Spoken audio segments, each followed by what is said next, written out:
Hey good people, this is your LiJo, back with another YouTube reflection, and this is a personal journal for contemplative people looking to think, grow, and have impact in the world. So hey, I just finished listening to some content by LiJo, or Lindsay.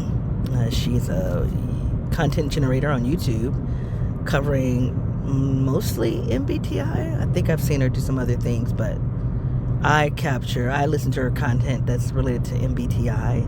She's a fellow INTJ. I don't hear her talking about the Enneagram, but if I had to guess her Enneagram number, I would put her at INTJ 5. I don't know.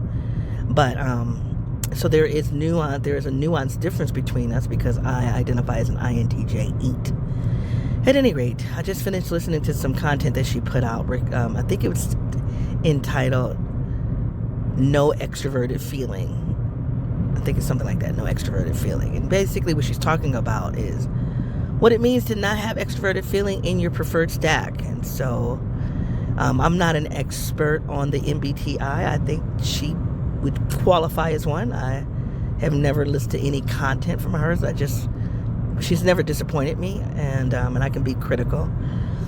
But so I'm not an expert, but I have been into the theory for 20 years, actually. I think we just hit our 20-year anniversary, or I hit my 20-year anniversary. And I would say in the last 10 years, I began to get really nuanced. And so I feel like I have a pretty decent understanding of it. So I'm just here to talk from an INTJ 8's perspective about what she said about not having extroverted feeling.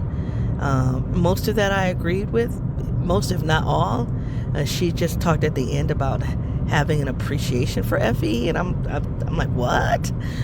So I really want to interrogate that a little bit. So I just want to respond to a few things, but I'm definitely going to interrogate this idea of respecting FE because I have a definite relationship to FE, which is extroverted feeling. But hey, if you're new to this project, this is a personal journal where I process my inner and my outer worlds.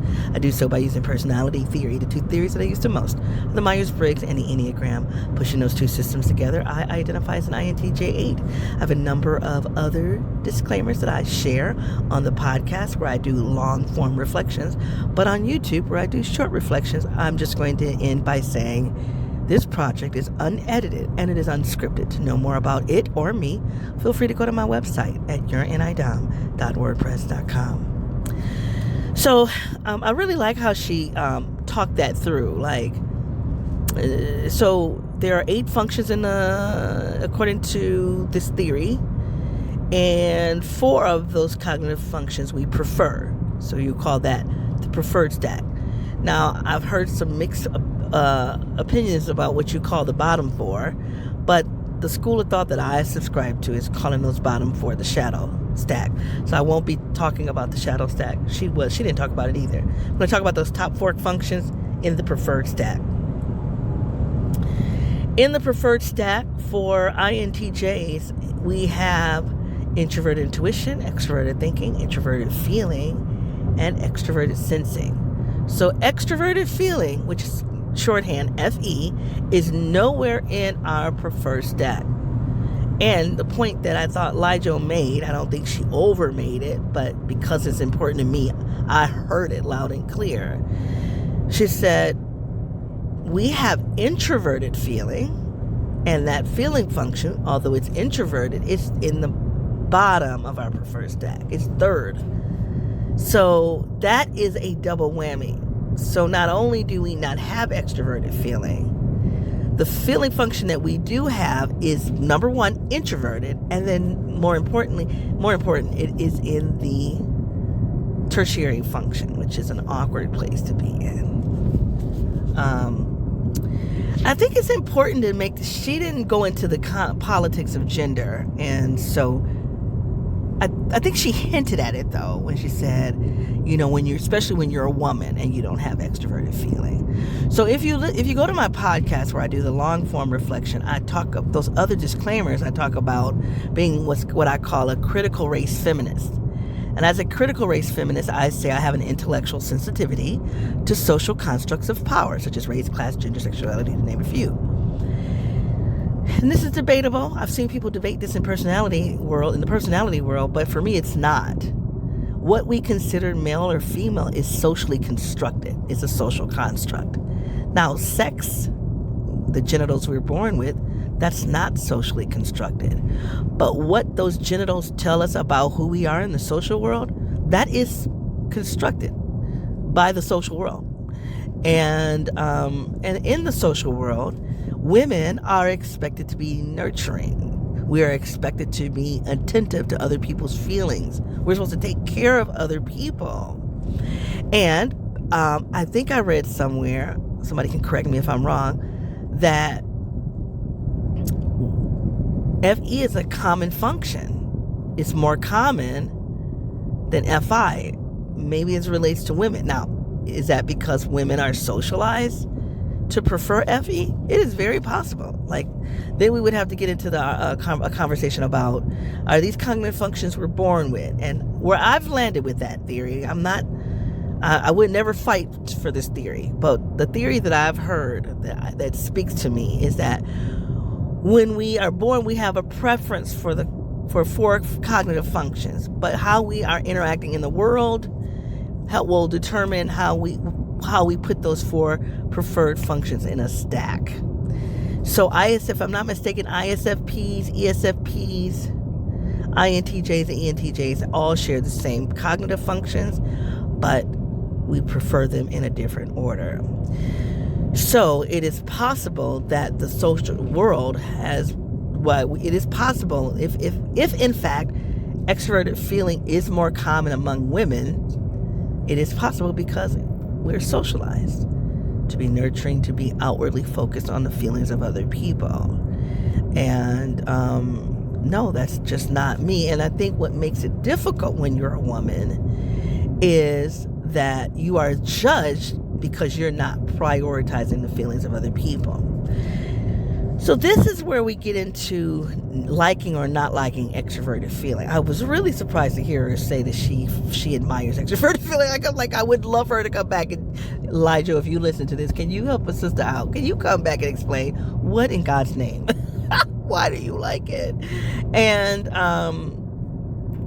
because I have found FE to be extremely punitive. Now, she said this twice. She didn't expound upon this, but 2 times at least she said, if FE likes you, they will be attentive to your feelings if they like you. And I completely agree with that.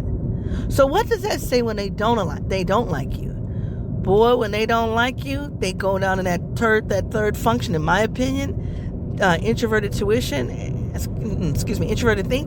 and they weaponize that tertiary function. And when you take FE and TI together from that second and third slot, it can be a beast. And the reason why I don't care for it is because it's kind of disarming. I know it better now. But initially, like, you're FEing me, you're making me feel like you care and that you're attentive. And when I find out that you're ultimately trying to maintain some type of social order emotionally, and you know that I'm not following the social script, then you are going to start weaponizing that TI, especially if you deduce that I'm a logical person. I'm a person of logic, right? So then you're like, oh, you want to do logic? I'll match you with logic. And then your tertiary TI tries to come at my auxiliary TE. So no, I have not experienced any fondness of FE. And I say that carefully because I really appreciate INFJs. I do, immensely. And because I respect INFJs, because they share the same dominant function, introverted intuition, I have to be very careful. And I think I have it now, but initially I was completely thrown off by how that FE works. I always knew that FE for us, I think other INTJs would say this, FE can come across as artificial, superficial. Because I think LiJo did a good job. She said she's going to attend to your feelings, whether or not she feels, she being FE, whether or not FE really feels a certain way, they're going to emote that, because if that's what is believed to make the other person feel good, they're going to do it. Now, as an FI user, although I'm a tertiary FI user, I find that to be disingenuous. I can't trust it. Like, I want to know what you really think. Who are you really? And so I just don't get down with that. So that was the first thing I came to understand and respected, actually, about FE. Because the first when I experienced FE, I was like, this is phony. But when I realized why they come across that way, it's not that they're trying to be phony. They're just trying to put your needs first. I learned to respect FE or give FE grace. But I'm going to tell you the part that I have not learned to appreciate or give grace is when FE goes into warrior mode because you are not getting with the social script. And so I'll say this. I do not like when I hear people go, FE is all about the group. FE cares. No. I think FE is about social order. And if the social order is based on a particular narrative, a particular script, that FE will regulate accordingly. Now, I don't think every FE is this way, because I actually have met some INFJ disruptors, some people who disrupt social order, some of the social rules that we have that we don't interrogate. But unless they are unless they're conscious about the scripts that they're trying to interrupt, all the other scripts are kind of like a default, kind of like a given.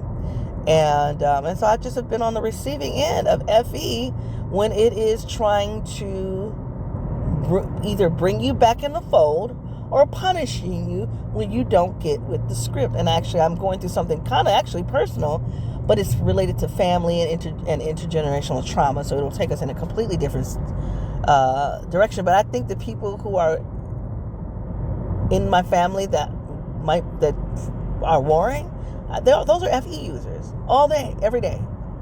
So, I think that's all. So I would love for LiJo to come back and explain why in God's name does she admire FE. I understand her saying she has to mimic FE using her other functions, because there was a moment when I questioned myself, because one of the ways I've made money is as being an educator. And so, especially when I got into leadership. And man, when I got into leadership, if I wanted the adults who worked for me to be productive, I had to start learning about how they felt. And I was clumsy with it. I was awkward.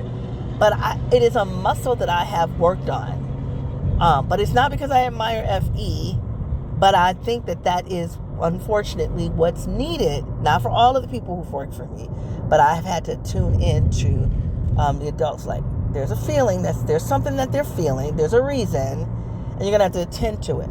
And I typically think I do that through my FI, but my TE is attempt to be effective and strategic, and it has learned and succumbed to the fact that these people have feelings, and they have every right to have feelings. And if you don't deal with those feelings, then you won't get the production that you want. So you might as well just go in there and connect and figure it out. And so I've had to develop that along the way. I remember when I first started developing, because I don't have children, I don't have kids. The first thing I said, the first major breakthrough I had as a first-time leader, I said, being a leader is going to teach me some things that I don't know. It's going to make me develop some skills that I just don't have. And I think had I had kids, I would have been more apt to have this ability to emotionally care about other people.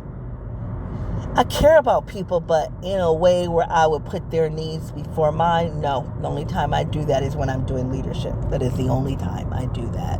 Oh, and when I'm dealing with my family. But if you listen to them, I don't do that really well. So anyway, LiJo, thank you so much for this clip. I really enjoyed it. And you guys, if you haven't checked it out, please go listen to it. I think it's entitled "You Don't Have FE." You don't have FE in your stack or something like that. All right, you guys. If this reflection has had any value for you, please give it a hard thumbs up or a like. Please come and find me on my podcast, You're in IDOM. Obviously YouTube and Facebook, You're in IDOM. Twitter, X, you're NI Down 1. You guys, it's been a pleasure hanging out with you. Until I come back, be well. Bye.